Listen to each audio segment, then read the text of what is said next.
Dahil mag-isa ako ngayon dito, may creative idea ako.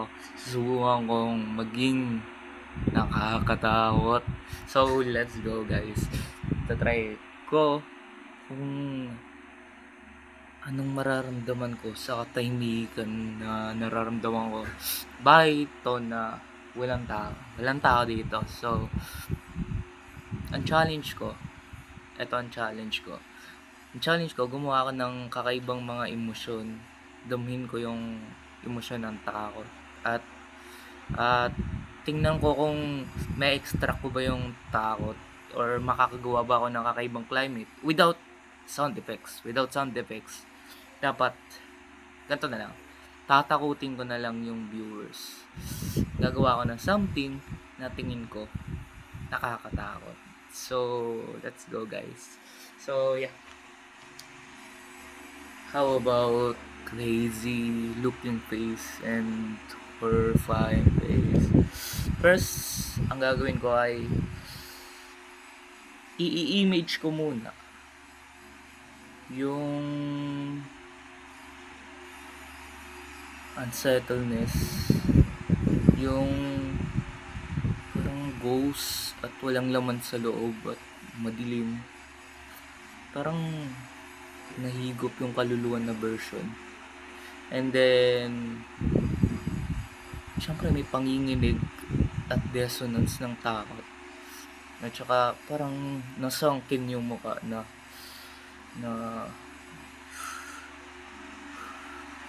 pero seryoso dapat. Ay, hindi seryoso. Patay.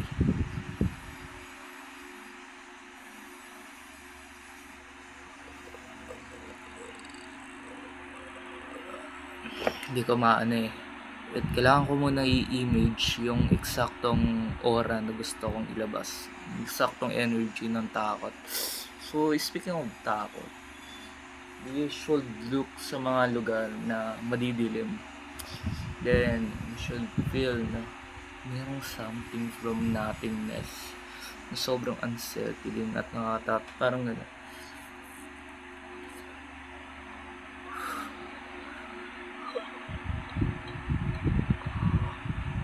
Or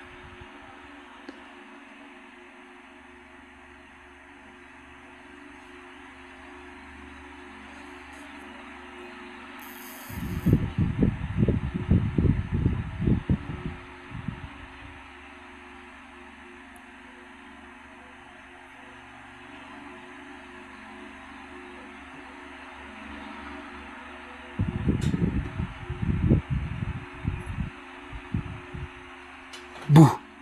So, yun. Hindi ko alam kung may iba pa. And then, dahil nandito na rin tayo, wag lang natin explore yung mga emosyon na tulad ng takot. Subukan din natin yung iba-ibang uri ng emosyon. Tulad ng sadness. Paano ba ang itsura ko pag malungkot? Actually, naisip ko na ang idea ko kasi ng malungkot ay yung na-attach ako sa emosyon ng ibang tao. And then nakakaramdam ako ng emosyon na sobrang bigat at sobrang sama. Kasi hindi ako natitrigger emotionally pag ang emosyon ay kulang. Kailangan totoo at sincere sa akin. So, susubukan ko i-simulate yung sadness. So, let's go. Let's do it. So, paano ba? Like, imaging kawalan ng pag-asa at kalungkutan na matindi at ability na parang binlame ka ng lahat ng tao. Let's act it. Let's act.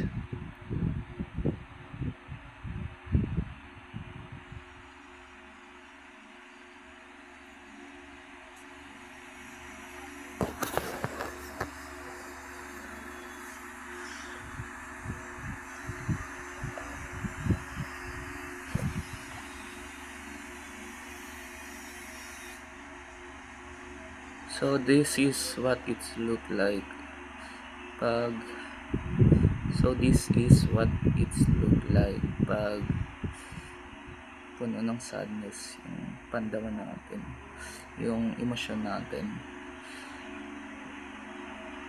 So, let's think another thing.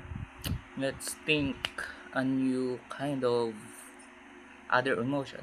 So, actually, itong content na to ay explore dapat natin yung horrors, yung emotion ng horrors. Pero syempre, i-unified natin yung emotions.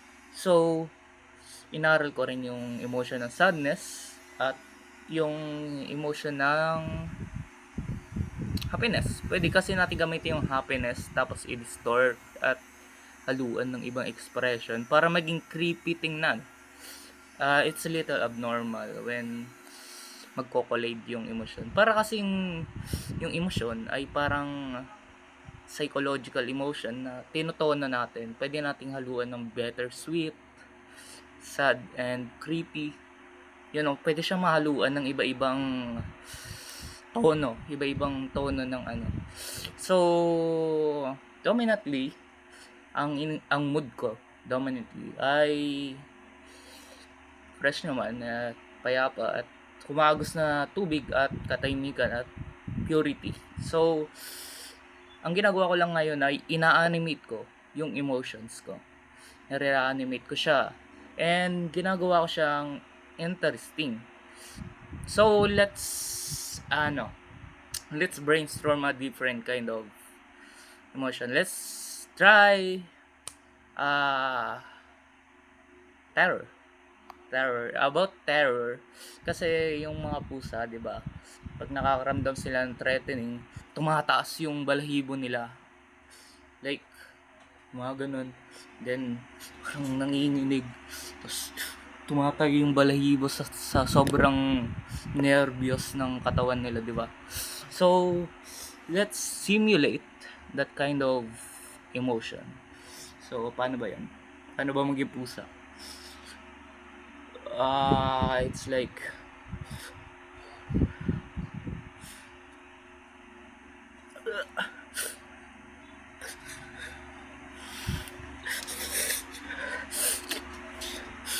ganun. Parang nakripian ako dun kasi nakripian ako kasi ganun yung emotion na pinakita ko. And then madilim pa yung ambience at medyo unsettling talaga yung naramdaman ko emotion when looking sa video na to, sa itsura ko mismo dito sa camera. So by the way guys, ang sunod naman kind of remix of emotions kung saan imimix natin yung sadness at yung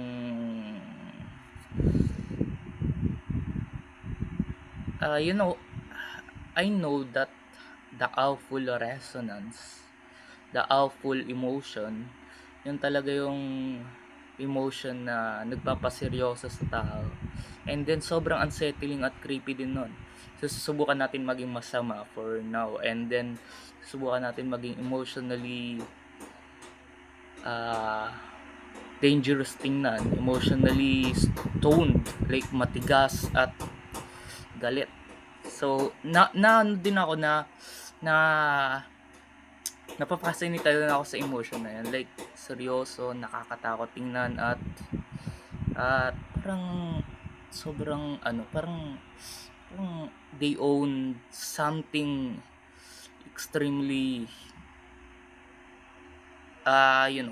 big, extremely serious. So let's do our serious face. So let's go. And this is the serious one.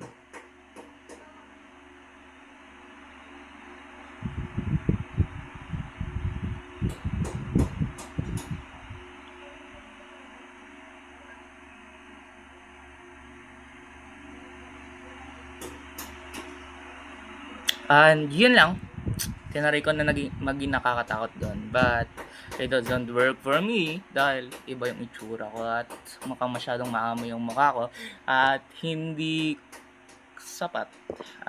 Kahit naramdam ko yung energy na galit na ako. Hindi naman ine-express ng mukha ko yung galit. So you know, with having problem about expressing those feelings. How about expressing it physically through changing facial expressions? So let's do it. Galit. Isa pa. In one more time. But this time, with a facial expression, with a defined facial expression. Let's go.